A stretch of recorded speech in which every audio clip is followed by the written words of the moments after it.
Welcome, everybody, to the 2020 Elections Aftermath Social Justice Policy Summit. If you are here, and we're here previously for yesterday's sessions, as well as the session immediately prior to this one, welcome back. And if you're just joining us, we're glad that you could be here.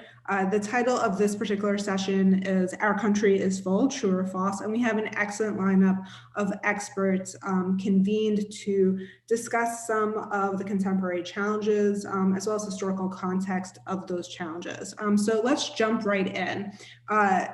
Just a note, posted to the chat room is a link to the participant handbook for the summit, and it's posted there because it includes our panelists' biographies. Each of them has illustrious achievements, recognitions, and awards. And since we have a very limited time allocated for this particular discussion, rather than read each of those biographies and eat away at that time, we recommend that you review their accomplishments, and that will allow us to hear directly from them. So at this time, I'd like to turn to Erica Lee.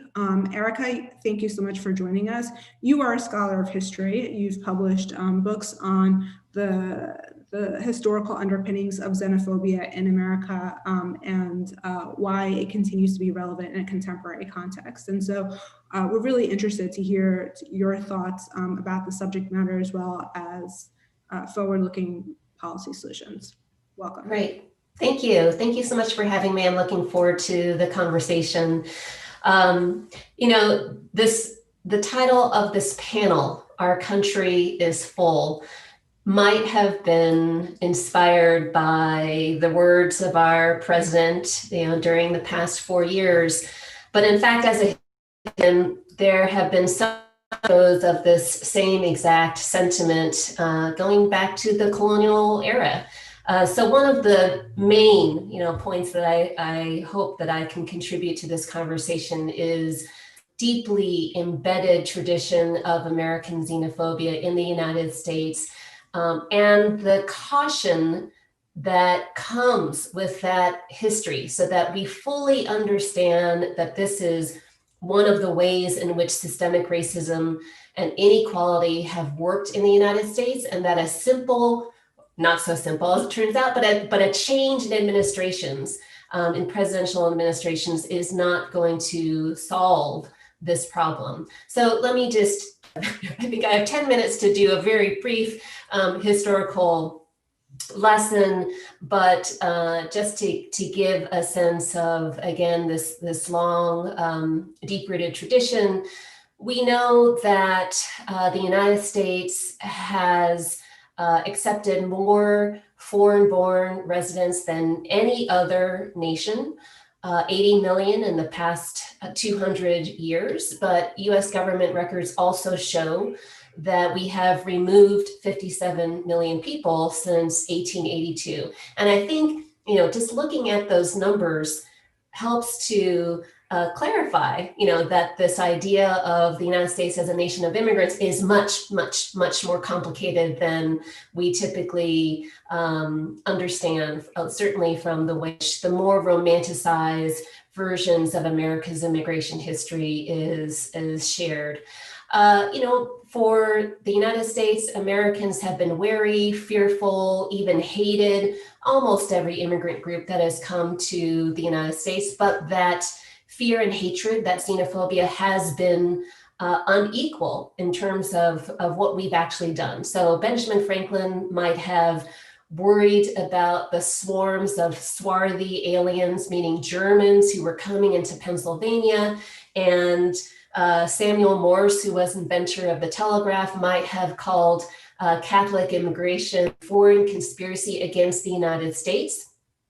But we never closed the doors to those groups and European immigrants in general, never shut the doors altogether. But see the ways in which the United States has treated and demonized, especially immigrants of color, immigrants from Asia, Latin America, Africa, refugees from all of those regions. We see the difference that racism has made in interlocking with xenophobia to identify which groups are the most dangerous, and also to marshal both federal and local state governments to address that problem. So we know the 1882 Chinese Exclusion Act was the first federal law to single out an immigrant group for exclusion based on their national origin, their race, and their class. Asian exclusion became the law of the land up through the 1940s, 1950s, including the exclusion of Japanese, Korean laborers and the establishment of the Asiatic barred zone. We've been talking a lot about the Muslim ban in the past 4 years. I'd love people who are on this panel to quickly Google the Asiatic barred zone to understand the similarities of this enormous geographic exclusion that was put in place in 1917, barring almost every migrant from the geographic area that was constituted as Asia, nearly 500 million people. We are at that point with the expanded Muslim ban today. We put in discriminatory national origins quotas in the 1920s directed at Southern, Eastern, and Central Europeans, greatly restricting their migration because they were considered racially inferior groups from Europe. One of the major organizations that helped to lobby for those laws was the Ku Klux Klan. So we see how xenophobia, white supremacy, and racism have worked together in the past. We've seen it certainly in the past 4 years during the Trump administration.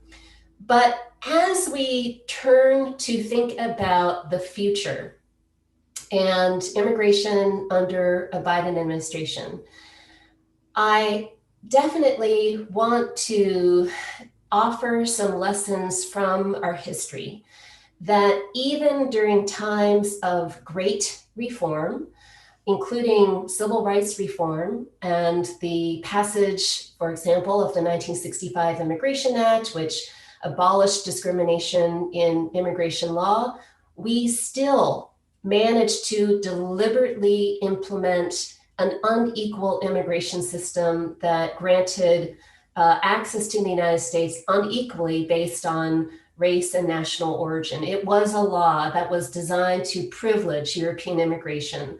The immigration from Asia and Latin America and Africa that has happened in the past 55 years was not by design. And as part of that law and other policies in the 1960s, we deliberately and intentionally put in place policies that disproportionately impacted Mexican immigrants. So even as politicians offered flowery words of equality and civil rights and a return to our commitment of the United States as a nation of immigrants, we still deliberately put in place an unequal immigration system, which was made, I would argue, even worse because that civil rights language of equality obscured the actual racism that the system represented. The other point that I'd like to make as we consider what the Biden administration will potentially be able to do, and I know that my colleagues who will follow me will have much greater insight on this as well, but as a historian, we do know that what has happened during the Trump administration, at least 400 executive actions, and at least 63, 65 different executive actions during the pandemic alone has completely upended the immigration system. And so while there is hope, certainly from the Biden campaign's pledges on what the administration is going to do in the first 100 days or on the first day after inauguration, that this is quite perhaps an insurmountable hill to climb to undo these many interlocking policy changes agency regulations, I worry is going to be quite difficult.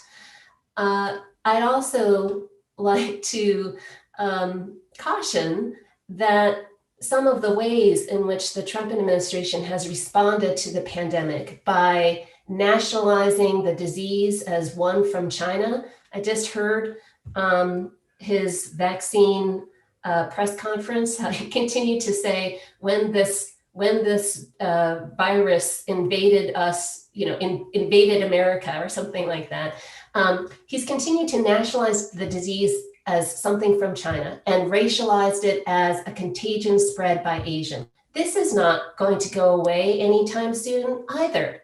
There have been community organizations that have been tracking hate incidents directed at Asians since March. That number is a 1,600% increase. This is similar to the increase in anti-Muslim hate crimes that we saw after 9/11. So I'm, quite concerned, certainly hopeful that the Biden administration will obviously be a benefit, a change, but I am not very hopeful that that the underlying system, the xenophobic system, will be much harder to overturn. And I look forward to hearing from my colleagues to hopefully get a little bit more hope, or maybe even get dug a little bit more deeper pessimism. But I look forward to their insights in what they see moving forward.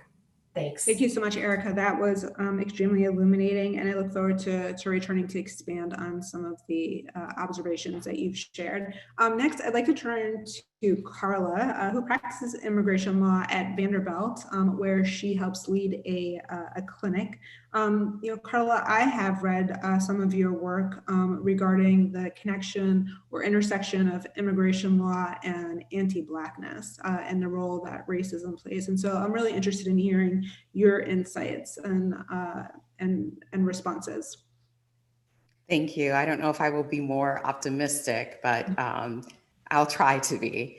And so when I started to think about the title of this panel discussion, Is Our Country Full? I think it necessitates the evaluation of a core question of what is our country, who is America, and how have we calculated and determined membership and belonging in America?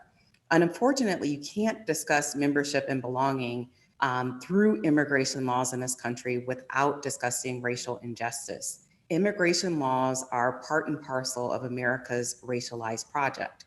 And as an immigration law professor and a practicing humanitarian immigration lawyer, my scholarship and research has examined how immigration laws have reified race by legislating cultural norms that reinforce racial divisions and hierarchy in America.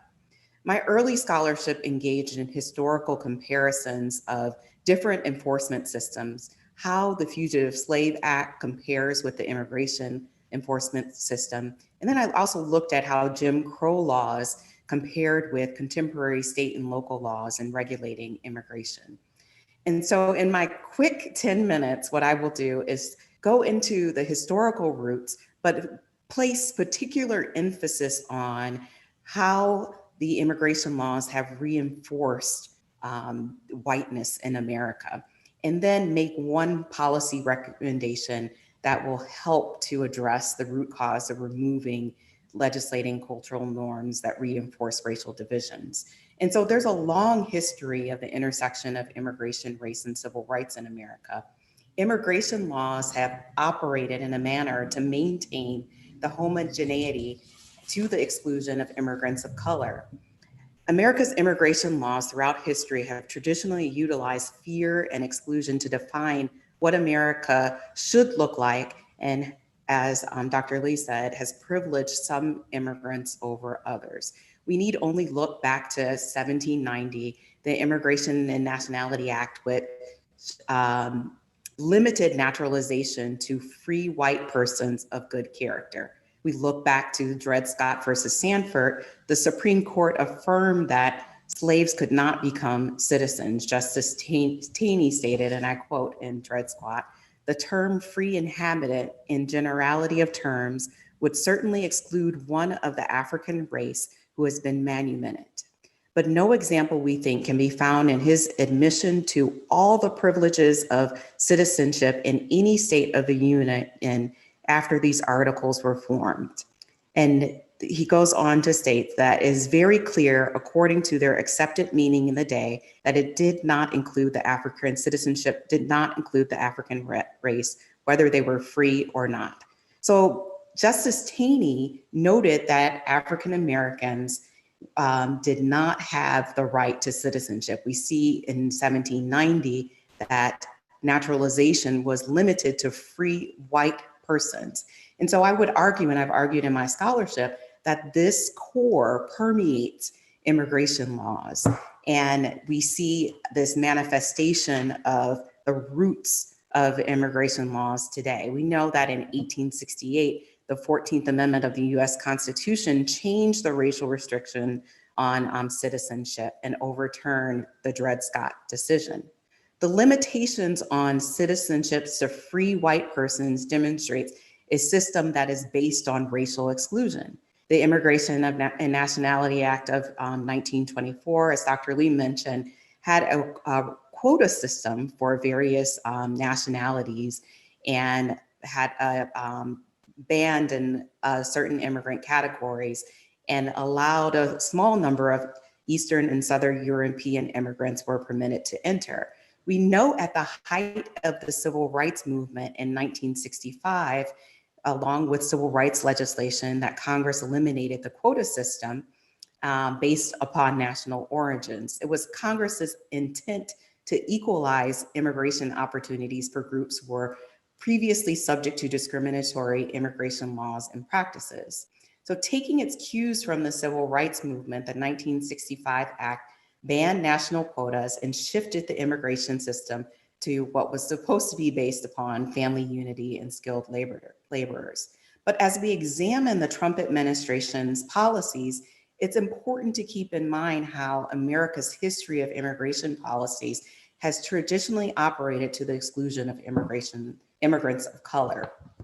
Today, the 1965 Immigration and Nationality Act has resulted in what the Pew Research Center has said by 2065, future immigrants and their descendants will account for 88% of the US population increase. The fear and the shift of demographics in the United States has caused the re-entrenchment of whiteness and a fear-based immigration policies from the Trump administration. As Dr. Lee mentioned, we can't place all of the blame on the Trump administration. The Trump administration's policies are simply a manifestation of a long history of racialized citizenships and immigration laws. It goes back to that root question that is posed by this panel. Is America full? And who is America? And how has membership and belonging through our immigration laws been part and parcel of America's racialized project? The reinsurgence of racism is in response to the blackening and browning of America is a key policy that has informed immigration policy decisions. This resurgence warrants reimagining the tools employed to combat racialized violence occurring through the immigration system. And so reimagining the structure of immigration, the immigration system, is a core tenet for change. Racism, coupled with the key doctrine of immigration exceptionalism, has historically fueled racist immigration policies. And I must admit that I was torn when I got to the part of this panel of proposing ways to operate within the system, and a system whose foundations are built upon Dred Scott and the 1790 naturalization limited to free white persons of good moral character.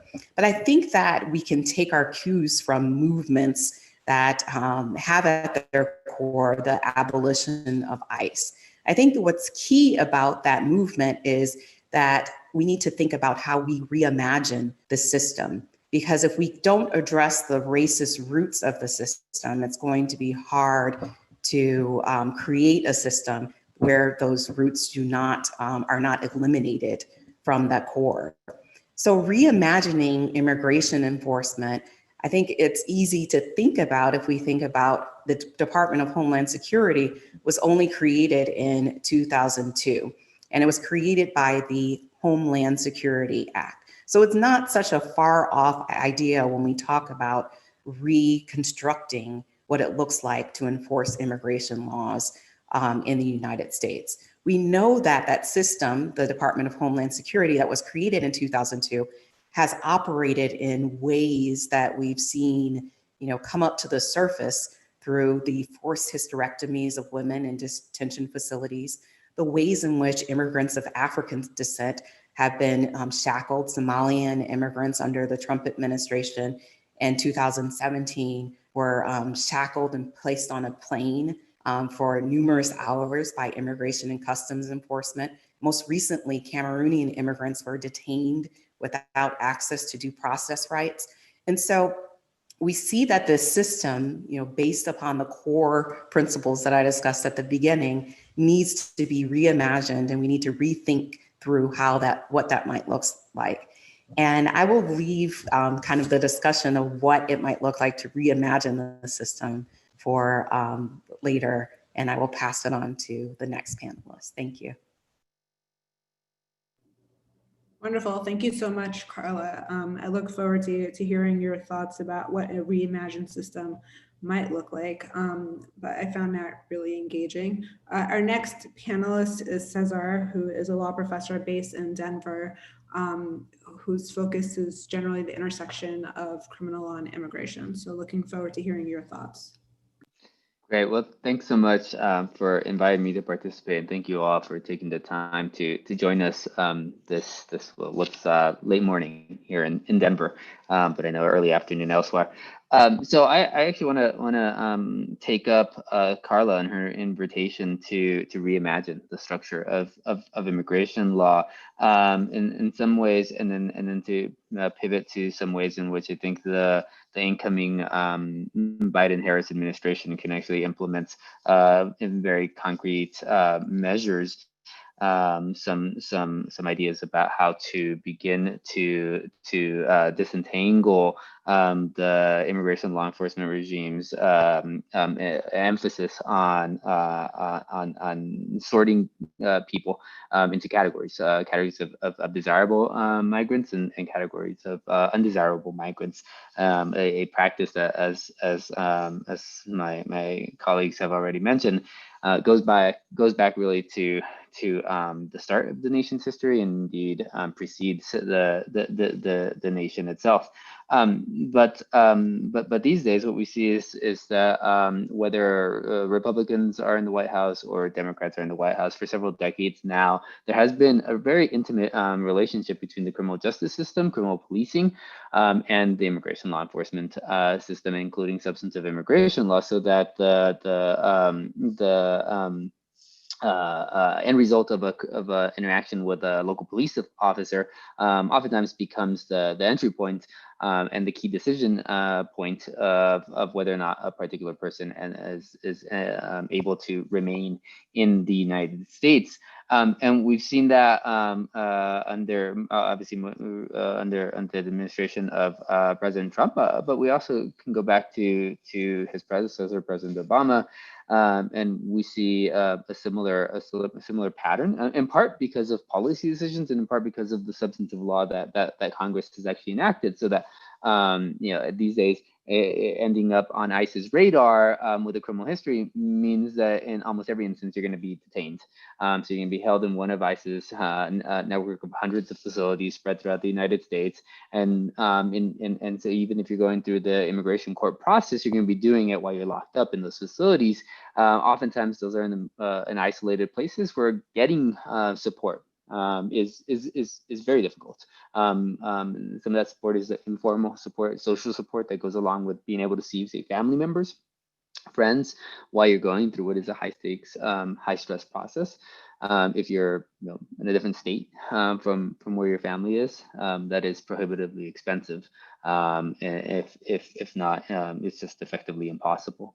But also accessing counsel. If you're locked up in a place like Oakdale, Louisiana, or Pearsall, Texas, if you're in Eloy, Arizona, you're not in a location where there is a particularly large legal services community. Now, there's no right to appointed counsel in immigration proceedings, which means that you get to hire an attorney. There is some pro bono assistance available, including fabulous assistance through the ABA. But it's limited. It is far more limited than is necessary, than is needed. And so that reality means that for lots of people, once you get into the immigration, prison, and deportation pipeline, it's really hard to escape. And so I think that the Biden administration can actually take some steps to alter this. In particular, by I want to start. So the administration says, and then actually Vice President-elect Harris just a day or two ago repeated the campaign's promise to submit some kind of comprehensive immigration reform package to Congress early on in the new administration's tenure. I'm not going to really talk about that. I have very little hope for any kind of comprehensive immigration reform legislation to make its way through Congress. Certainly while Republicans hold the power in the Senate. And so instead, I'll focus on some alternative options that I think are available, beginning with options that I think are available unilaterally to the executive branch, and in particular, beginning with enforcement priorities. So we can expect that the Biden administration will do as it has said, and will do as the Obama administration did, at least in the latter part of President Obama's term in office, 2 terms in office, which is to focus on its enforcement efforts on people with criminal histories. The Obama administration famously scrapped the Secure Communities program and replaced it with the Priority Enforcement program, which is a more tailored version of the Secure Communities program. The Trump administration took us back to secure communities. I think my expectation is that we'll see a reshuffling of things to return to that prioritization of people with criminal histories, and then the devil is in the details, of course, and what exactly does that mean, and how are you gonna instruct ICE field agents to deal with people who are in the vicinity. So often is referred to as sort of collateral apprehensions. There's the people, family members, friends who are at the workplace of the person you're targeting, or who live with the person you're targeting. 287G agreements are another enforcement option that I think the Biden administration can think about how it is going to approach those. There's been a proliferation of 287G agreements under President Trump. These are essentially memoranda of understanding. These are mutually agreed upon contracts between ICE on the one hand and local police department or sheriff's department that facilitates the streamlining of information sharing and access to people who are detained by the local law enforcement agency. Trump administration has really been keen and quite successful at expanding the number of these agreements that are in force, and because these are mutually these are essentially just contracts that the two parties enter into voluntarily, the federal government can end those relationships and it can do so rather quickly. That would the 287G agreement, ending 287G agreements would be a way in which fewer people end up in the immigration prison and deportation pipeline. Inversely, the more of those that you have, the more it's possible to identify people to put into the pipeline. I think another important piece of this is about DACA. Now, DACA is obviously something that the Trump administration tried to rescind, failed at the Supreme Court, and just recently, just last week, a federal court mandated that the U.S. Citizenship and Immigration Services Agency that actually implements DACA return it to its original status. The original status that was adopted by the Obama administration actually had a number of bars to people if they had engaged in certain criminal activity. There's nothing sacrosanct about that, and there's nothing legislated about DACA eligibility. Meaning, Congress never created a DACA. The Obama administration did, and so the Biden administration could tweak those eligibility bars if it chose to do so. Now that comes down to sort of the politics of that, because of course the more expansive that the DACA becomes, the more people who will be eligible to remain in the United States. And I think the last, economies of time, the last major issue that is very much within the control of the president-elect, actually, and we'll see how this plays out over the next days or weeks, is personnel.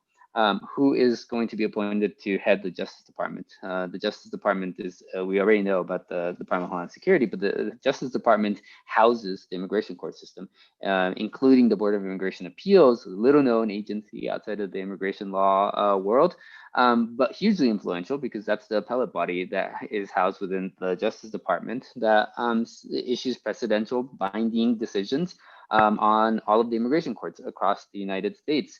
And so who is in the position of the members of the Board of Immigration Appeals that is making those key decisions about, how do we interpret the Immigration and Nationality Act is actually vitally crucial, and something that the Obama administration, I think, really overlooked, and something that the Trump administration really has not overlooked.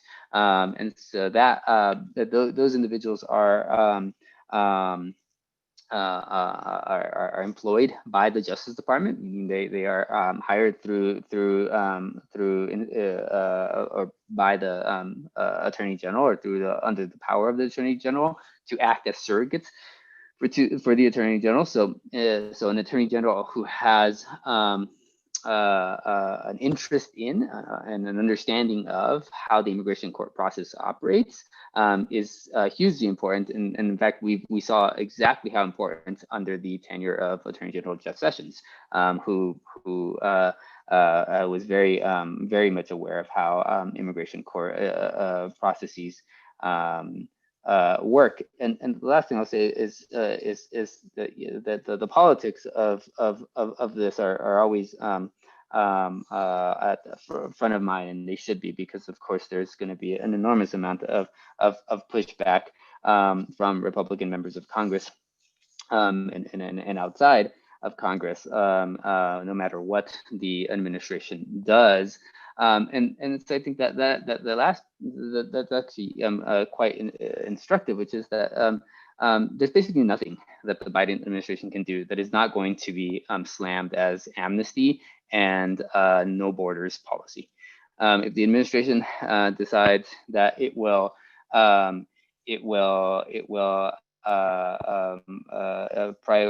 prioritize targeting people with certain criminal histories, that will be described as amnesty.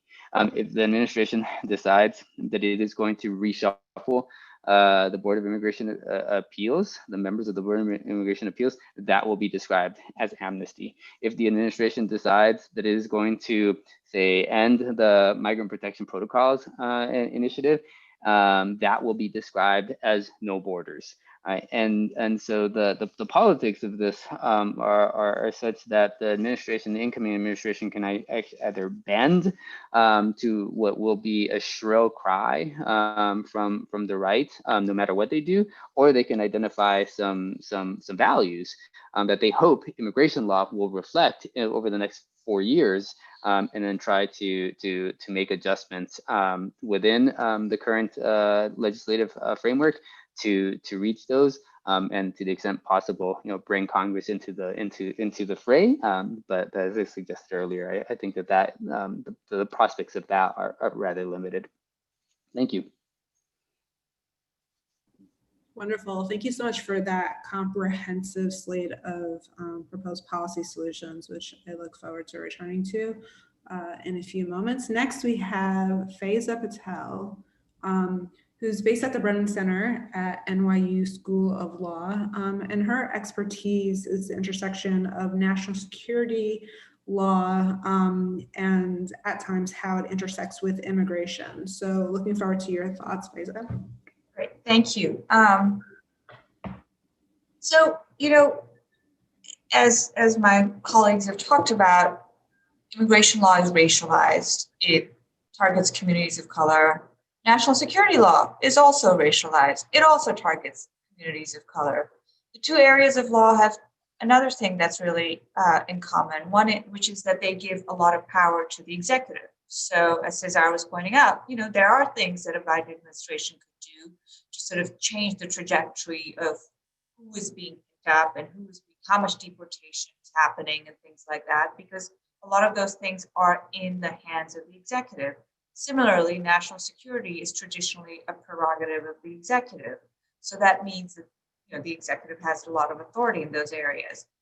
It also means that when challenges to the use of executive authority come before courts tend to be very deferential to whatever the president or an administration has done. And so when you put together national security and immigration, which, by the way, have been linked together for pretty much throughout our country's history, you really get a kind of a perfect storm where the administration has a huge amount of authority and discretion to carry out its really most xenophobic and policies.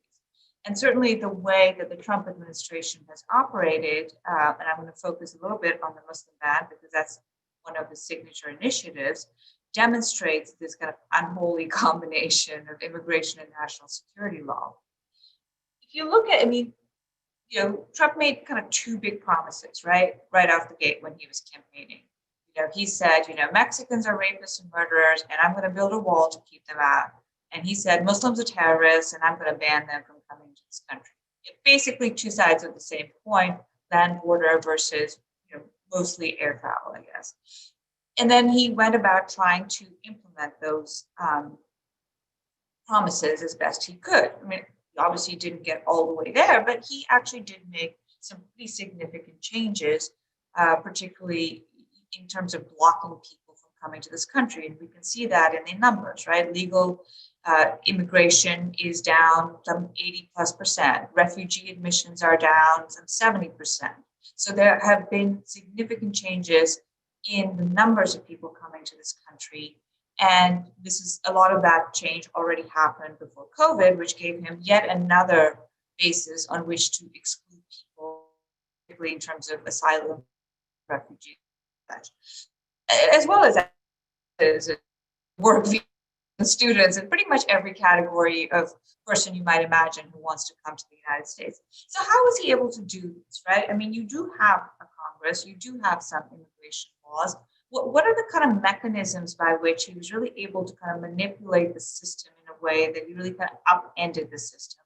And I'm going to focus in on one particular provision, which is the provision that was underlying the Muslim ban. So the Immigration and Nationality Act of 1965 has a provision, Section 212F, which basically says, the president has the authority to exclude from the United States classes of aliens as long as he thinks it's in the national interest. It's a really, really broad, open-ended provision. And it's one that presidents have used in the past, but in pretty narrow circumstances. So President Carter used it after the Iranian Revolution to displace Iranian nationals, and President Reagan used it for people coming from Cuba overseas at some period in time. So you had these two instances where this happened. You also, though, have in the Immigration and Nationality Act a non-discrimination provision, right? It says, you know, you don't discriminate on the basis of race, religion, et cetera, in issuing immigrant visas. Doesn't apply to non-immigrant visas, but nonetheless, the principle is there. So you issue this Muslim ban, everybody is upset, courts around the country strike it down. And the administration tries to kind of retool the ban, takes out some of the most egregious, obviously discriminatory language, you know, make sure that it doesn't apply to legal permanent residents who it's very difficult to apply a ban like this to, and comes up with a new ban. And eventually the Supreme Court says, yeah, you know, this ban is basically okay. We're not going to enjoin this ban. And the reason the Supreme Court was able to do so was sort of three things happened, right? So in the first instance, the ban was challenged on the basis that it violated the religion clauses of the First Amendment, right? Because it disfavored Islam, and the government is prohibited from establishing a religion, and by disfavoring Islam and Muslims, the administration was violating this clause. It's a pretty strong argument, right? You've got a lot of evidence. You know, the guy's been out there for at least a year talking and tweeting about how, you know, Muslims were terrible and he wanted to keep them out of the country. So how does the Supreme Court get out of this? It gets out of this by reverting to deference. If you have brought a claim, an establishment clause claim, in a normal case, you would be subject to what we call strict scrutiny, the highest level of intense focus from the court to make sure that A, the law was justified, and B, that it was narrowly tailored to serve the interest that was supposed to. What the court said over here was like, well, we're not going to do strict scrutiny over here because this is basically an immigration national security situation. And in that situation, our normal establishment clause, freedom of religion rules don't apply. So standard of review doesn't apply. So we're just going to look at it like a normal scrutiny. And that's really problematic, right? Because at that point, what the court then does, right, the second thing that it does is it says, well, you have this really broad authority. You have 212F. 212F doesn't have any limitations. It doesn't say, you know, that the president needs to be rational in what he's doing. It doesn't say that he needs to have evidence for some particular threat. It doesn't time limit the president anyway. So it's this broad open grant of authority. Then the third piece of it was that the court sort of basically said, well, and by the way, you know, between sort of the first and the third ban, the administration goes through this interagency process in which it happens to find that basically the same countries that were banned the first time around really needed to be banned because they weren't sharing terrorism-related information. They weren't like, you know, dealing with lost passports and all these other kind of things sufficiently. And so we just needed to ban them.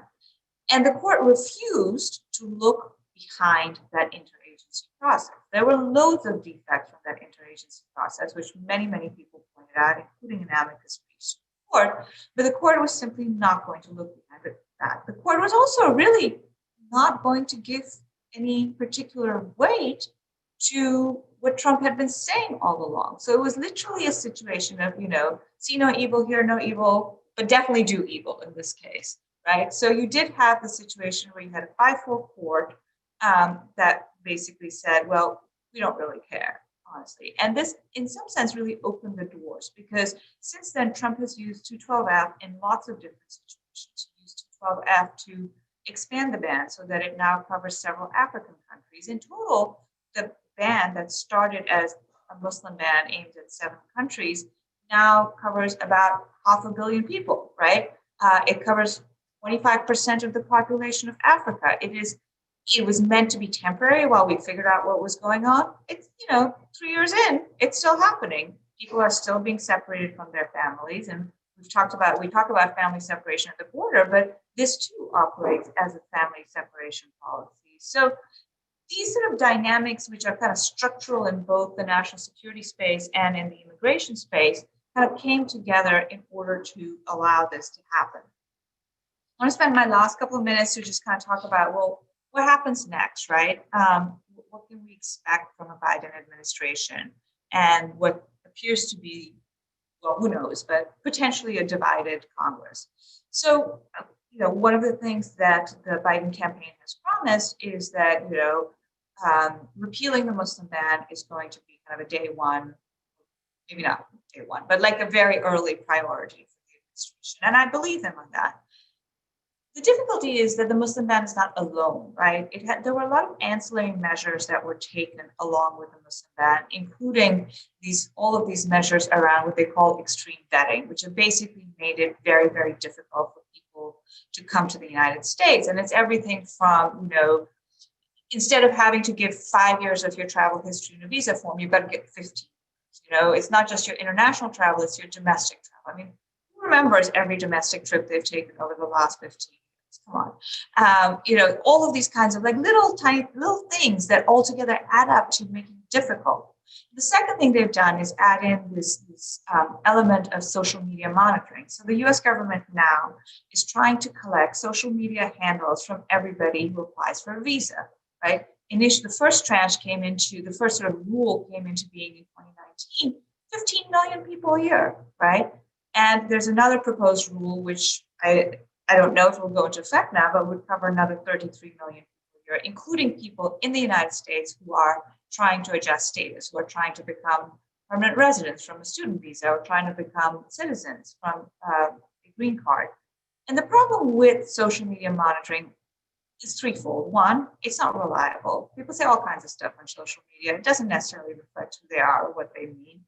Two, the government's own pilot programs have demonstrated that it's not a reliable way of identifying security threats or public safety threats. And three, what you can do on social media? You can figure out what people's political views are. You can figure out whether they're religious. You can actually figure out, a lot of stuff about their personal life, what their sexual orientation is, for example. And what this does is give the government a tool to make all of these kinds of judgments, which they really shouldn't be making. And so I think one question mark in my mind, and it's something that we all need to be really engaged on, is to ensure that in getting rid of the Muslim ban, the administration also gets rid of all these backdoor bans that have come about as a result of what the Trump administration has done. The second thing that we need to prepare for the future, right? Trump may have been a one-term president, but there may be another Trump, and these kinds of things could happen again. There are broad statutory authorities which do need to have some constraints put on them.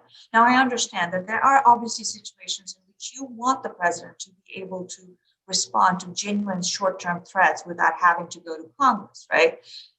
But the way that these authorities are framed right now are much too broad. There is a law that was passed by every Democrat in the House, and I think it even got 2 Republican votes, the No Ban Act. That would be a great step forward. I don't know what the prospects of that are, given that they have a split Congress, but we'll have to see about that.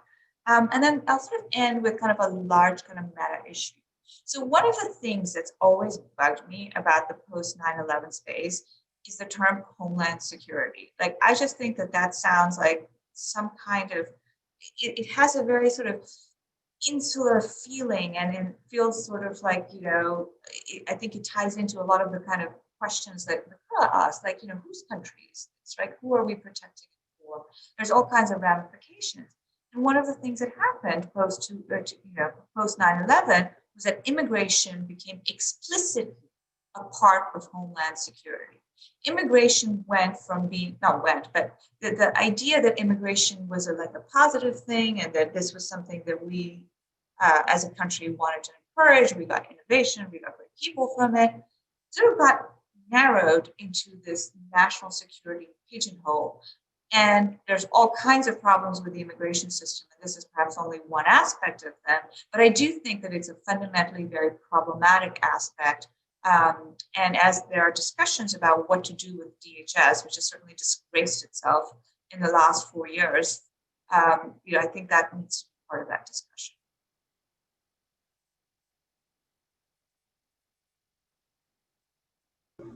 Wonderful. Thank you so much, Faiza. So we're going to open up the session for our question and answer period. Just a reminder that the Q&A button at the bottom of your screen allows you to pose questions, and I'll select them for our panelists to consider. To begin, I want to start with you, Faiza. I'm not sure if you saw the opinion piece by Tim Wu, who, as you know, is a legal scholar based at Columbia, sort of providing a commentary on the parameters of Trump's executive power, how the checks and balance system envisioned by the US Constitution over the course of the last 4 years. And he makes specific reference to the Muslim ban, as well as a number of other trends. And I'm wondering if you could speak to that, to the fact that, you know, the checks and balance systems failed us. You know, we hope that Congress can pass the No Ban Act, notwithstanding that President-elect Biden has promised to sign an executive order, you know, undoing the damage that has been done by virtue of that executive order. We've heard from Erica that it may not necessarily be that simple in terms of undoing the damage. And so I was just wondering if you could share your perspectives in terms of the need for future reforms to curb executive power. You know, even if we assume that President-elect Biden has the best intentions at heart, we need to be much more forward-looking and thinking about other administrations to come.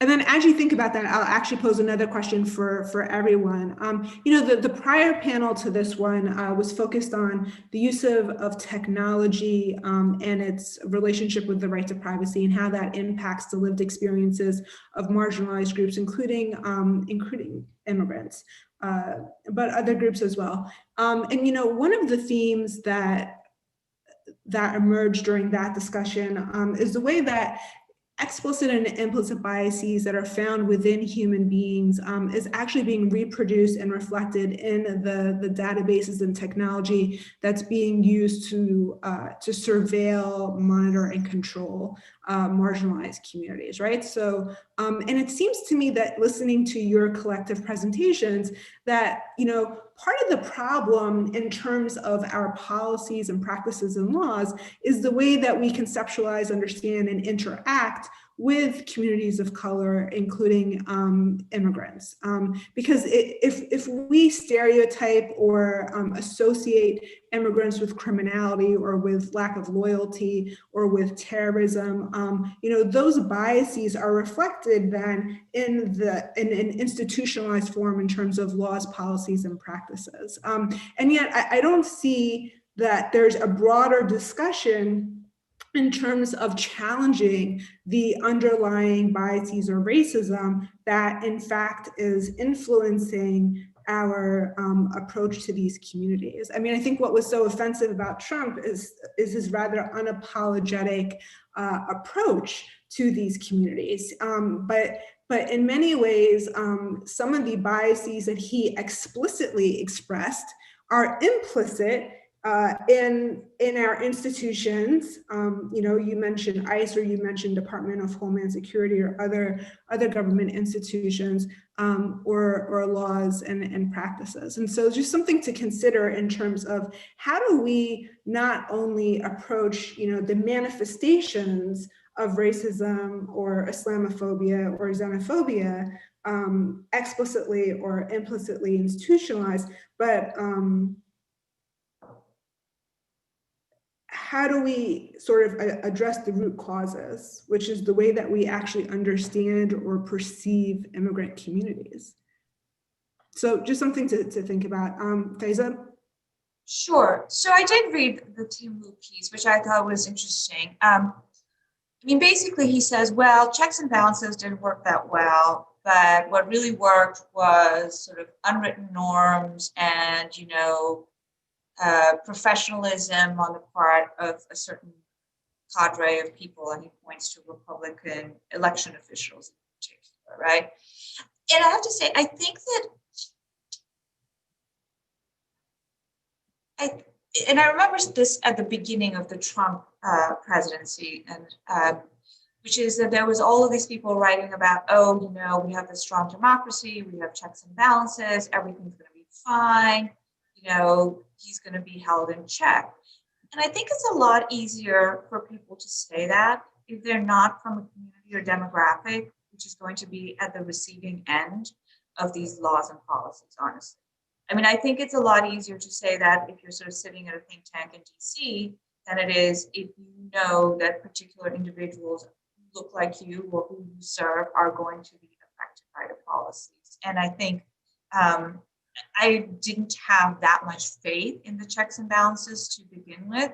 And I think that the record has been reasonably checkered, right? So certainly Congress, because the Republicans in Congress have not served as a check on Trump. I think you can probably count on less than one hand the number of times that they've gone against him, and then only really when their own core interests were at stake. The courts, I think the lower courts have been pretty decent, but I think, have lost, you know, in the Supreme Court time and time again, and haven't, you know, it's been a mixed record, really. So I don't think that checks and balances have worked as well as we might have hoped they would. You know, can we rely on these unspoken things and these unwritten norms? I guess I'm not fully comfortable with that either, right? I feel like, you know, there are certain norms that do need to become more concretized. So for the example he gives is, you know, the lack of political influence on the Justice Department, right? And he's like, well, you know, at least they didn't indict Biden or his son before the election. And I'm like, that's a pretty low bar, frankly, to be looking for, you know, in terms of you know, this institution wasn't completely corrupted, because the institution was corrupted to a great extent. We did see, you know, the DOJ making very political decisions in terms of both the Biden campaign and also in terms of how they're treating protesters, all the stuff around Antifa and the targeting of activists, et cetera. I mean, there was a lot that went on over there. So I think there are pieces of these norms which can be strengthened by turning them into laws. So, you know, with sort of caveats as to workability, but I do think that that's possible. So I think that's one thing. On your very last question, which you sort of put to everybody, if I can just weigh in on that, I think this comes back to a little bit what Carla said at the beginning, which is like, whose country, whose security are we talking about here at the end of the day? What we see in sort of US politics, and maybe this is true for other countries as well, that we are really willing to give up on the security of minority communities in favor of the larger security of the larger minority communities. And I think that we really, when we talk about security, we need to talk about security for all of us, right? So people who are Black and brown people as well as white people. And instead of creating these tensions where, you know, the security of one group depends on making another group completely insecure, we really do need to come to a better understanding of what security looks like. Excellent. Thank you so much. I want to give everybody else a chance to provide their observations. Erica, please. Yeah, hi, I just wanted to jump on this last point that Faiza just mentioned, but also Cesar brought up as well, in terms of, you know, what we've seen during these past 4 years is a move so far to the right that any sort of incremental move back to the center, which is far from where we need to go eventually, has the danger of being labeled, you know, no borders, amnesty, and all of that. And so we really need to keep our lawmakers' feet to the fire. There have been so many times in the historical record where we have incrementally allowed, abolished discriminatory laws for one group while continuing to demonize and exclude another group. And so I really feel like we're at this moment where this could easily be another pattern that we repeat, where we will, continue to hold up one group as the good immigrants, but continuing to demonize another. And this is not going to get us to where we need to be in terms of abolishing the Trump administration's, all-out assault on immigration, let alone get us to a point where there's just equality within our immigration system. Excellent, wonderful. Others? Carla, Cesar, did you want to chime in? Carla, you want to share some Yeah, thoughts? I think it's important to look at, the structure of immigration law policies. When we look at the ways in which the immigration system has this doctrine of immigration exceptionalism, when you look at the Supreme Court's opinions and how, when we have national security and immigration that are tied together, you have the abrogation or the ignoring of individual rights. And so this creates a system within the Department of Justice where as Cesar mentioned, when you have the immigration courts that are, subject to the Attorney General, and the Attorney General with this administration was able to overturn and, recreate, the immigration laws that are, dealing with, humanitarian immigrants, asylum laws. I think that one of the core parts of the immigration system that we need to reinterrogate is this exceptionalism. When you have sovereignty, national security, you have constitutional rights aren't given to non-citizens. And I think it creates a system where we see immigrant communities' rights are not upheld. Wonderful. I'd just add that there are some real risks of prioritizing the legislative process in the form of comprehensive immigration reform that the transition team has pointed to repeatedly, that the campaign did as well. I mean, I think we saw that in the Obama administration. This sort of need to, or this desire to engage Republicans in Congress to compromise on some piece of legislation. Meant two things. One, that there would be some legislative trade-offs. There would be some people who are going to be demonized, and maybe that was not the dreamers themselves, but their parents. And maybe that was not the valedictorians, but just the ordinary people. Maybe it was the person who got caught with smoking marijuana, and not the person who smoked it in at the University of Denver's dorms, right? And I think that we'll see another version of that in the legislative maneuvering. But the second thing that we'll see is that Republicans are not going to go for it, no matter what, unless they they prove themselves time and time again that they're not willing to seriously negotiate over some expansive piece of immigration legislation that is missing any component of the harshest versions of the Trump administration's imaginations. And the version of the Republican Party in Congress that the Obama administration had to deal with is tame compared to the version that the Biden administration is going to have to deal with. And so if CIR is being pitched as just like a publicity strategy, I'll quibble with that, but I'll move on. But if they're seriously thinking of it as the centerpiece of their immigration policy framework, then I think that that's a poorly guided approach that is going to leave us with very little breathing space to focus on the measures that the Department of Homeland Security, Department of Justice, and the administration and the White House could take in a fairly a shorter time frame, and with more legal authority than trying to push through some behemoth piece of legislation through Congress. Thank you. I appreciate the political component to your comments. I think immigration is certainly reflective of the polarization that we see more broadly. across the country. And I think that, many of us, in terms of the election results of the general elections, were hoping for a sharper rebuke of racism from the electorate, and that simply didn't happen. I think the election results were too close, I think, for many of us to feel comfortable that there's an easy way forward. And I think that continued polarization is reflected in your comments about how Republicans are going to respond to immigration issues, as well as a whole slate of other issues.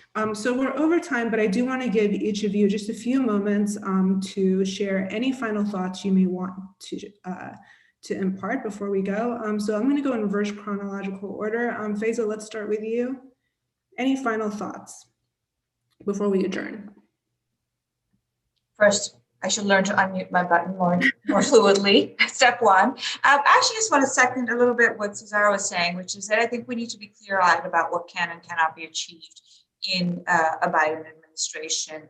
There are lots of things I think that all of us would like to see happen in the immigration space, but there's a lot that the president can do through executive action, and we should use executive action as our friend.